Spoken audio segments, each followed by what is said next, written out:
All right, so I'm here with the guys from My Chemical Romance.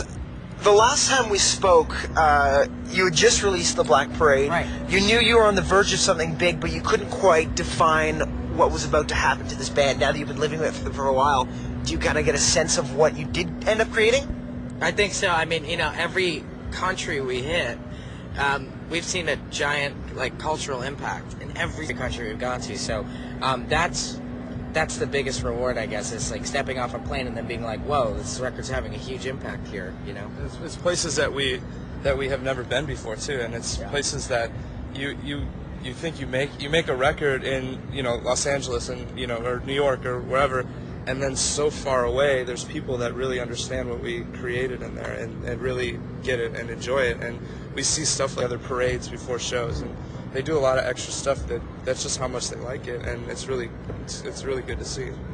I guess a lot of people would argue that kids these days, especially with the kind of music they're listening to, are in search of something greater than themselves, perhaps? I think they're really just searching for something that has a lot of thought put into it, a lot of sincerity, and a lot of just listenable value, as opposed to records that are just have a couple singles. Yeah. And I think there's been a desire for the album to kind of make a comeback in a big way for a while, and a lot of people even over the last few years have made great entire albums, and it's a shame because some of them never get to see the light of day, but we got very lucky with Black Parade, and people listen to it front to back. That's why we can play Black Parade live front to back.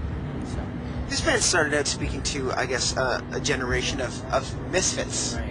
And I see more and more kids, like you're talking about, needing something greater than themselves. A lot of kids seem to be lost these days, too.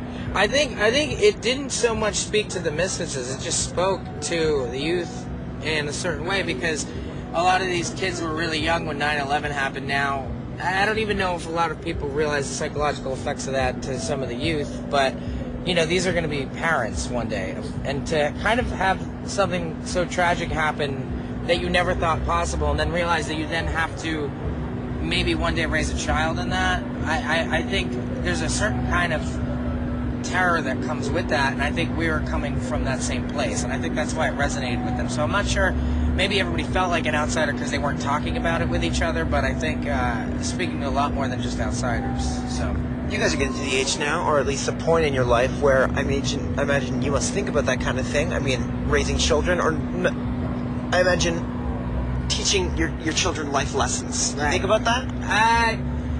It's hard, I just turned 30. Is that a big deal for you?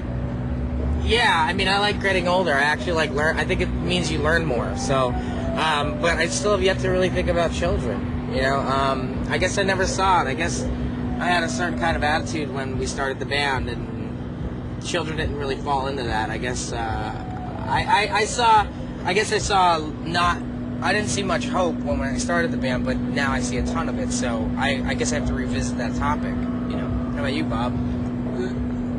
I personally think that everyone in this band is going to have kids, because I do, but you have to bring people in when the time is right, and bringing somebody into the world when we're doing a tour and we're so involved in something like this is it's not right for them, it's not right for your family, and I think further down the road is when people are really going to start concentrating on taking this and taking that to being in families, and it's going to be really weird. Yeah. But it'll be cool. Do you think about, getting older, every kind of man gets to the point where they start to realize they're becoming their father? Right. Did you get to that point yet? Yeah, completely. Especially when I wake up.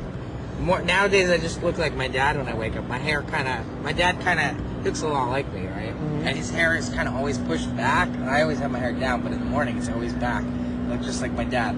I find myself exhaling very heavily like my dad from frustration. Occasionally just going... That's one of my dad things. You're gonna start smashing garbage cans over ballet guys' heads. Yeah. Yep. Stan has a little temper. My dad's got a temper. He's the sweetest dude in the world, but he's also the scariest dude in the world. He could be pretty scary. Yeah. So.